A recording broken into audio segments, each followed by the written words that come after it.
What's going on, everybody? It's Manny Garavito going live once again to say, what's up? How are you, Miami? Happy Wednesday. Enzo, Marty, Lewis, Lopez, Connor PN. What's up? Thanks for joining me. Welcome. How are you, everybody?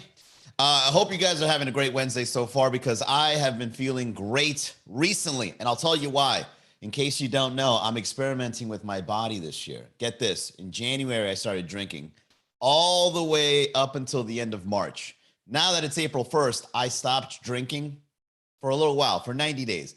And I went vegan again. Remember last year? Remember when I went vegan last year and I was all obnoxious about it? I was here sharing recipes and shit. I was talking about how much better I am than you. Because I'm not eating animal products. Why are you better than me, Manny? Because I ain't eating animals. They're out there surviving because of me. But come July, I'm eating animals all over again. It's going to be a fucking slaughterhouse. Remember I was eating Wagyu in Chicago? I was eating chicken curry from Costco. I was fucking living life. And now in April, I had a rice cake, I had almond butter, and apple slices. What the fuck is that? And I'm going to tell you guys the truth, man. Experiment. Be a vegan for one day and just see how your life turns upside down in less than 24 hours. I'm telling you, it's incredible.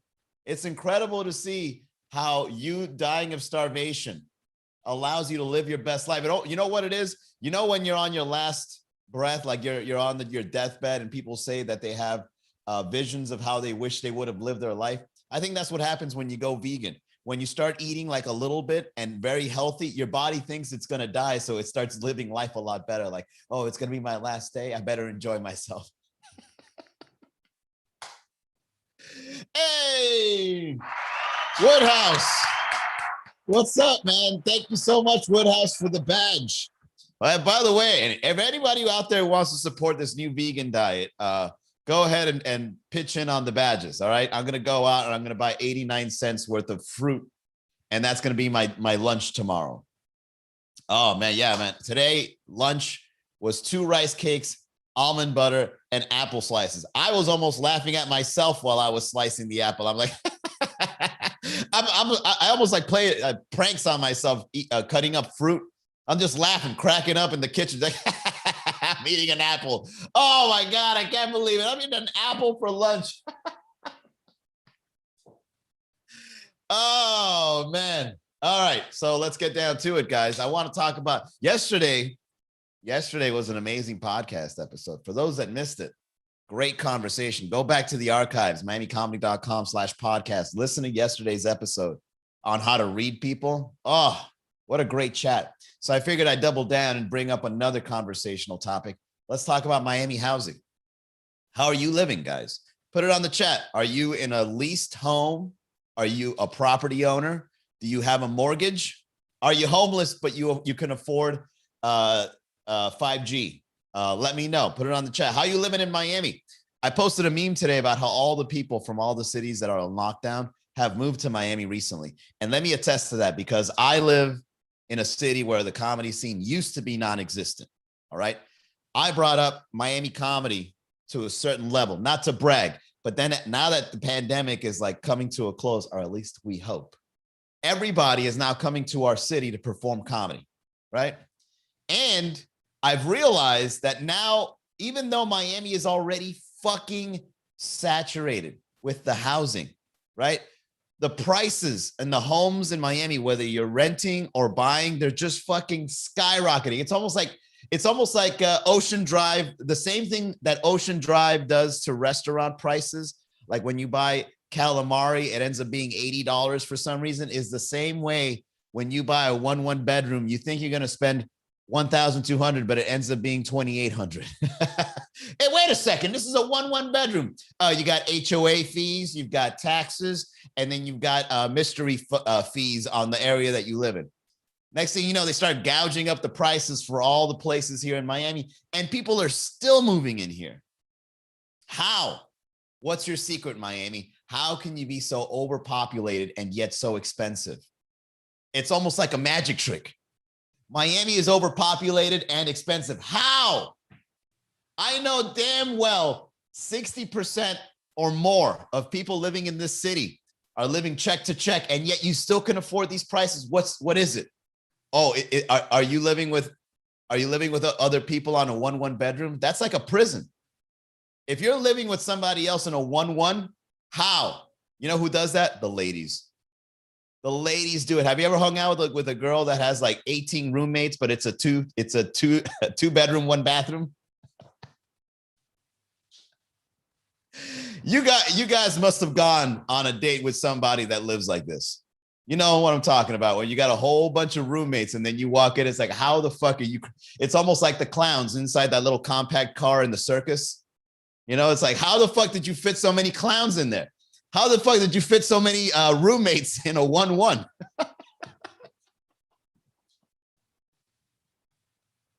And there's never food in the fridge. Pantry is empty, but there's plenty of fucking shoes and clothes in the closet. You got to share one closet with 5 roomies. How?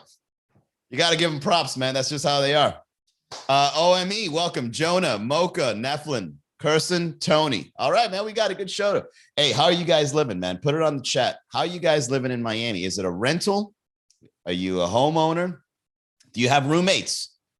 Are you all mortgaged up for the remainder of your life? Some people have a mortgage that are 30 years long. That's like 1/3 of your life to pay off one house, especially in Miami. Imagine within those 30 years, the place gets flooded. It's like, oh my God, I placed my bets in sunny Miami and now it's flooded. I'm only 2 years in on this mortgage. I got 28 more years. Well, you're going to be part of the Atlantis. Once the city becomes underwater, you got to figure it out. Now you got to buy insulation for all the water that's coming in, right? You got to buy the glass that doesn't allow the water to go in through the frames or whatever. I'm telling you, man, investing in Miami is a little risky. But then again, everybody loves risk in Miami, right? We're going out, we're having sex with very promiscuous people, right? We're doing drugs off toilet seats. Miami are just naturally risky people. It's just how we are. Princess USA, welcome. Oh, Lopezna says efficiencies. Oh, is that it? What's up, Lewiston? Miami is a sugar baby escort of cities. Everybody welcome, but you got to pay a lot. And not just you, and you don't only have to pay monetarily, you also have to pay with humiliation. I want to live big, but then again, I have to be a little humiliated in order to live this way by going to an efficiency. And they get a pet. Exactly. Woodhouse has it right. 8 people in one efficiency, and then they have a pet. Hey, let's bring in a dog in here. Homeless, but I can afford croquetas. Exactly. That's probably how Miami lived. Enzo says that's exactly what you got to do. Then move up to something else. That's the point. Risk for a gamble of a reward. But what is the reward in Miami? Is that because we're wide open till 12 o'clock? Well, actually, next week, curfew gets lifted. Yeah, and it's a pit bull. Exactly. Next week, curfew gets lifted. So we're back. We're back to 2019, Miami. Congratulations. We made it. And Miami will not change one bit, I don't think. What changes did Miami go through during the pandemic? Now that the curfew is about to be lifted, what changes has Miami gone through? Nothing much, really. I think I've heard of a lot of people that have been throwing parties in their private residences, in warehouses, and it's almost as if all we did was we just pretended to follow curfew, but we were just back to regular living, but in a different place. Now that the curfew is about to be lifted, it's like we're going right back to the way it was. We didn't get a fucking train to go from the east to the west. Housing is still the same, right? Luis Tin Lopez. Nothing has changed in Miami. I thought once Miami got on the other side of the pandemic, I thought we were going to be living in the future. I thought Elon Musk was going to have those tunnels underground. Remember when Elon Musk said that? I want to declutter the Miami streets by building a tunnel underneath the city of Brickell. I'm like, first of all, within the first week, that tunnel is going to be used for trafficking drugs. The same way we find bricks in Miami Beach, we're going to be finding bricks on the underground causeway.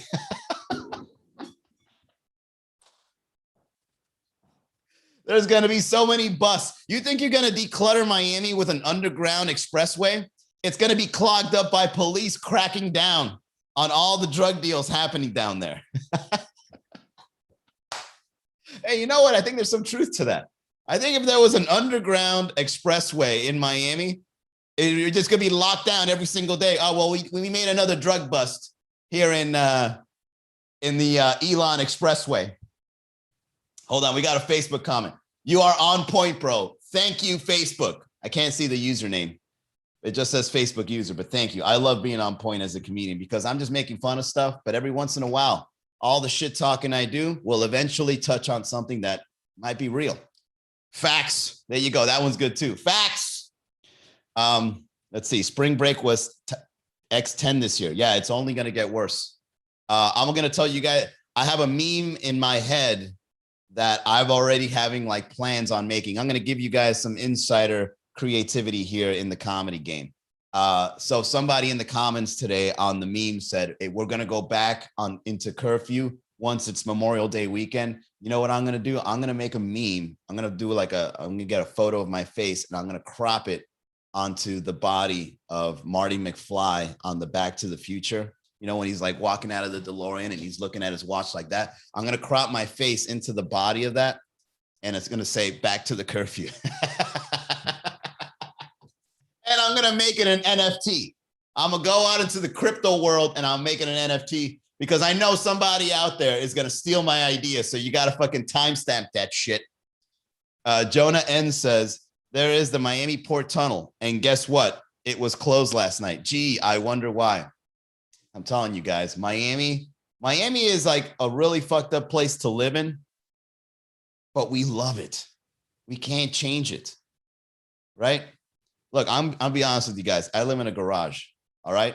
But it's deliberate. And I have no shame because I don't know who the fuck told people that they have to move out at the age of 18. I didn't move out. For the record, I lived in Miami Beach for about 5 years, 4 to 5, 4.5. I was in Miami Beach when I had my banking career. I was living there. I had a bachelor pad. I was paying like $2,400 a month. I was thinking I was the shit, right? I'm walking around with a robe on. Nobody could come over because the fucking parking sucked. I remember that I would have girls like almost coming over, right? I'd be like, hey, yeah, come over to my bachelor pad. Where do you live? I live on West Ave. All right, yeah, sure, I'll swing by, right? And then they pull up looking for parking for a fucking hour. And it's like, yeah, I'm just going to go home. I really don't think that we're going to be able to hang out. I can't find parking anywhere. So next time oh man, she left. And then you're on the balcony waving at her like, all right, bye. Hopefully next time. Miami Beach living is such a cock block when you're a bachelor, right? Now I'm looking at places like if I were to move out, right, and get into a better place. Yeah, and Uber didn't exist back then. Exactly, Woodhouse. I hate when I tell that story and somebody's like, oh, there's Uber. It's like, yeah, this was back in 2012. All right.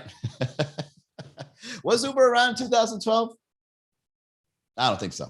Anyway, so I'm thinking about moving to Wynwood. But the thing is, Wynwood isn't fully gentrified yet. And I made a joke about this, and I did get in trouble, but I'm still going to fucking say it. Because Wynwood not being fully gentrified, your life is in danger on a daily basis. And not necessarily for the sake of somebody robbing you or stabbing you or whatever, in the sake that you are so surrounded by crack, like there's crack, you know, happening in that area that you could easily just one day have a beautiful day and you're like, fuck, what a wonderful day. It's my day off. I wonder what this crack thing is all about. Fuck it, I got $10. Yeah, I'll go around the corner and buy a crack rock. Let's see what this is all about. How you doing, buddy? Yeah, let me get a crack rock. Let me see what you guys are, what's the hype all about? Yeah, I'm a wealthy man living up there in the building, so I just want to smoke some crack and just enjoy my day. Next thing you know, you're doing open house on your brand new renovated apartment, selling everything to buy more crack, and then that's it. Your life is over just because you were curious one day. No, Uber wasn't around in 2012. There you go. Thank you for proving that. Yeah, I don't know how rich people have the audacity to move into a place that's not gentrified. How do you have the audacity to do that, man? Like, why would you put yourself in that situation? Like, how awkward would it be? Right? There's broken down cars. There's sirens in the background, right? You've got graffiti that's not even appealing. It looks like, you know, gang member graffiti and shit. And then you're just like, bring in the U-Haul a little bit closer. Right there, right there. Go ahead and open it so that everybody can see all the shit I'm about to put into my brand new apartment. And you're bringing out antique fucking furniture and, I don't know, flat screen TVs, artisan cheeses and shit. You got cheese wheels, right? Because you're fancy. And this is a crackhead just across the street looking at you like, I'm gonna rob this motherfucker. Oh, man. Can't be Curious George in Miami. Well said, Jonah. That's right. Kirsten Blessing says, Miami is a jungle. Steve Irwin would have a blast observing people in Miami. Princess USA says, facts. I've been a victim. Were you targeted? Where do you live by? Are you in a gentrified area? Move to Kendall, but learn Spanish. Kendall probably has the worst traffic out of all the areas in Miami, because Kendall is always like the last resort where everybody wants to live. It's like Kendall is affordable and it's not that far from the beach. It's not that far from Brickell, right? And worst case scenario, you could just go down into Homestead to get farmer house prices. Living in Kendall is like one step above going down to fucking Homestead in the jungle of Miami. You know what? Homestead is kind of like the countryside of Miami. Is Homestead considered Miami? It is, right? People still riding on horses back there. I remember one time, man, I was driving through Homestead to get to some farmer's market. I saw people riding horses in the expressway. There's people like, tending the crops with horses and shit. Happened in Hollandale Beach. I love it. It's in Florida, period. You said George wrong. Oh, you mean Jorge? Yeah, Kendall is just one of those places that it's right there between all the good shit in Miami and all the things that aren't happening in Miami. Kendall is like right there in the middle, right? It's the medium. You got all the party, you got all the restaurants, all the high-end shit, and then you've got nothing but fucking plants and horses underneath. It's just like you get to choose between the two. People ride horses in Kendall and Hialeah. Wow, I've never seen anybody on horses in Hialeah. Holy shit, there's horse riders in Hialeah. Where do the horses stay? There's a horse country in Hialeah. Do they park them in the garage? Well, I mean, fuck it. If Cuban people have fucking, I don't know, bookshelves full of pigeons, they might as well have a horse in there too, right? Have you ever been to one of your Cubans' friends' house and then you go in the backyard and like their uncle is like collecting pigeons?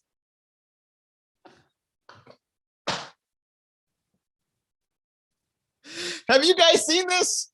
Have you ever been to somebody's house and they've got like pigeons in the back? And it's like, what do you, ¿qué tú haces con todos estos pájaros? Apparently they race them. They race pigeons. You know what, dude? I almost forgot about the pigeon business that happens in Hialeah. They keep their horses in their efficiency.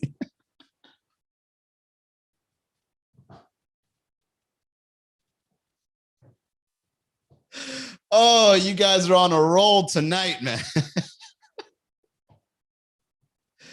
Are they drug trafficking pigeons? No, I don't think so, man. How the fuck first of all, how the fuck do carrier pigeons work? Like, how did people put a little note inside of a pigeon and just fucking, the pigeon knows where to go and where you are and shit? How? It's like a pigeon looking at a map and looking to see if it's in the right track. It's like, I think he's by the Sedanos. You see. Let's see. Cuban pigeon collection. Let's see what the pigeons are for. All right, wait, before we get here, let's get to the reads, everybody. Hold on. We got to read the sponsors. Eliu Venus is a health insurance agent and a subject matter expert in the world of health insurance. So use him as a resource. If you have questions, he has answers. The people he helps the most are those who do not have health insurance because they believe it to be unaffordable, and those who do have health insurance and are complaining about how much it costs. He can also help anyone, anywhere with anything regarding their health insurance. So call him today, 305-335-3944. Email is luvinas, eliu.vinas @ushadvisors.com. All right, here we go.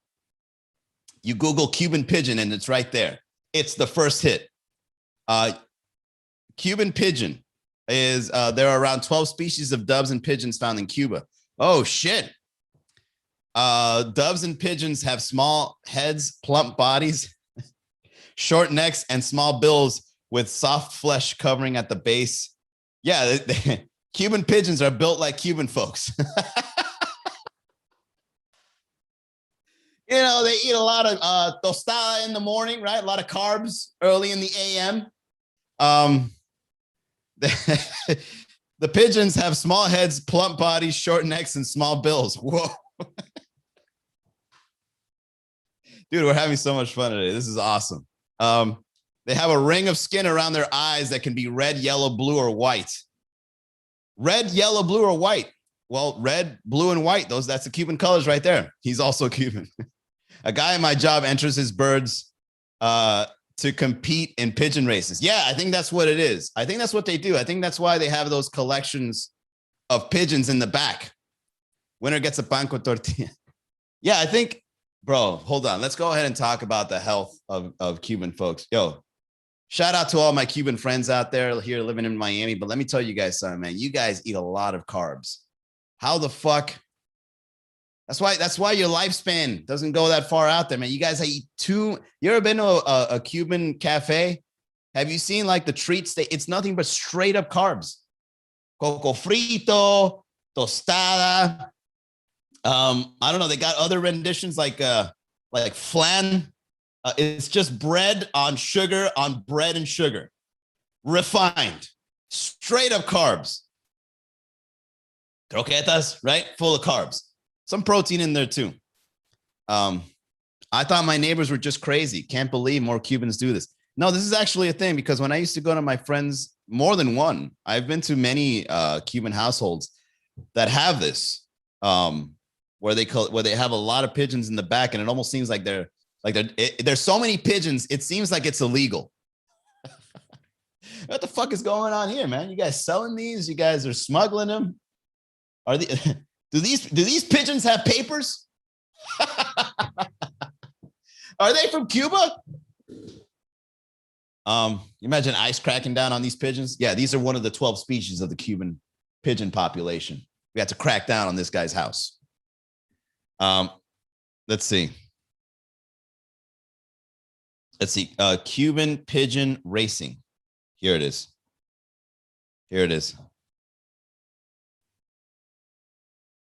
Vibrant photos of Cuban pigeon racing. Oh, this is on Vice magazine.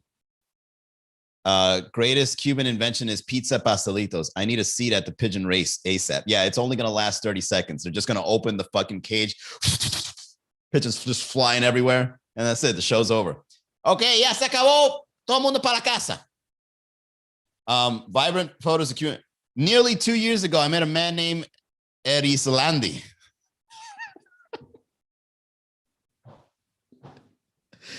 A Cuban pigeon racer who's known throughout Old Havana for dyeing his birds fluorescent colors. For Erislandi and others in the country, racing and breeding pigeons can be a good way to make money. Once your bird starts winning races, for example, you can sell the champion's offspring to the other racers. Oh, so it's like horse racing, but with pigeons. Plus, they're more identifiable this way, more luxurious, more eye-catching. He competes all year round. He participates in the picadero, which features 20 to 30 male pigeons pecking at one female pigeon to get her to mate. Kind of sounds like us Latinos at a nightclub. Like I'm one of the 30 men pecking at a woman at El Patio. You know what I'm saying? Especially now that curfew is being lifted. Oh, shit. He participates in the picadero, which features 20 to 30 male pigeons picking at one female pigeon to get her to mate. Yo, what up, ma? Can I buy you a drink? No, I don't know. I don't know anything about reggaeton. I do a podcast. What's a podcast? This ain't gonna work out. And he competes in many of the 24 races hosted by the Federación Colombófila de Cuba, an organization that brings together more than 300 pigeon races throughout the capital and beyond. Of course, he's shirtless. Let's see. Winner of the pigeon race wins 1 month paid rent, but only if you own it, only if it's an efficiency, because that's the only kind of rent that can be afforded. I'm not full Miamian then. I need to experience these so-called pigeon races. Can you believe? Ladies, if you went to somebody's house in Miami, right? He was charming. He bought you and your girlfriend's drinks. He treats you nice. He holds the door open for you. But then when you go over to his house and to, you know, get a little more intimate, and then there's just nothing but pigeons laid out all across the fucking place, what would you think, man? Would you still do it? What's up, BB Ruxy? We're here talking about Miami housing and those that hold the pigeons in it.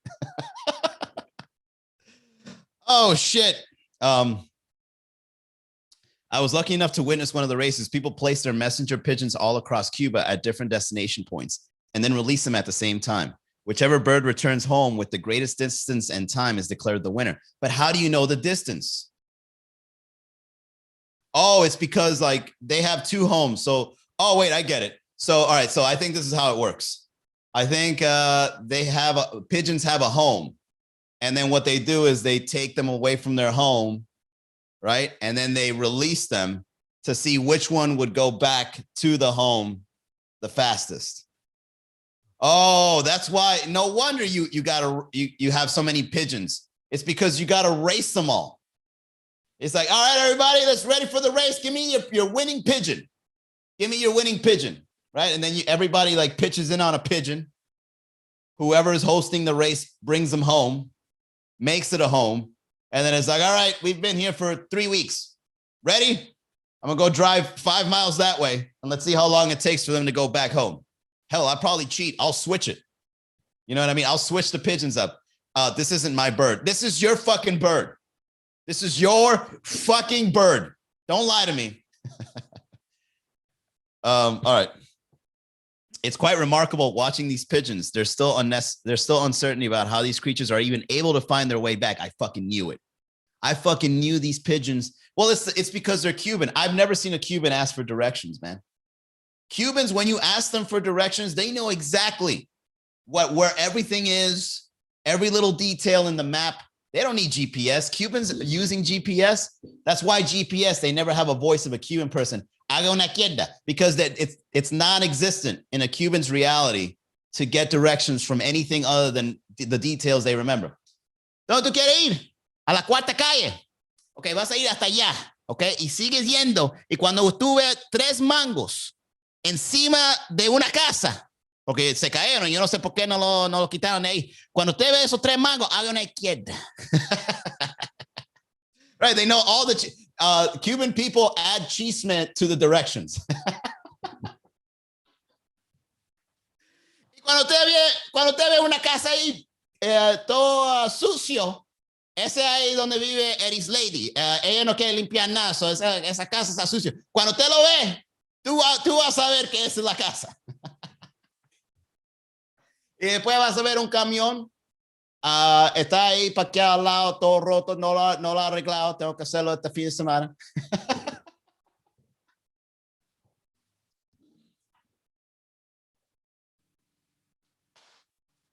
Oh, shit.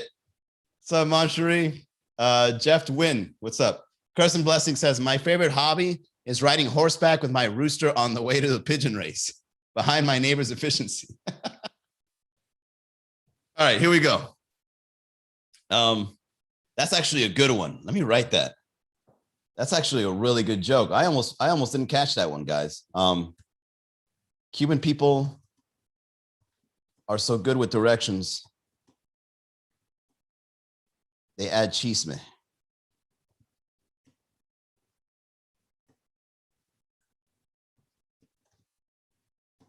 That's really good, actually. That's a really good observation. No vaya por allá, porque por allá hay cantidad de carros, siempre hay tráfico por ahí. Yo casi me peleé ahí un día.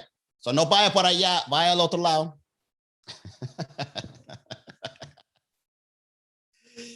Cuando usted llega a la tercera calle, para por ahí donde dice Maris Lady. Ella tiene una croqueta deliciosa. Coja una croqueta y cuando usted entre a su carro de nuevo, vas a ver la cuarta calle a frente.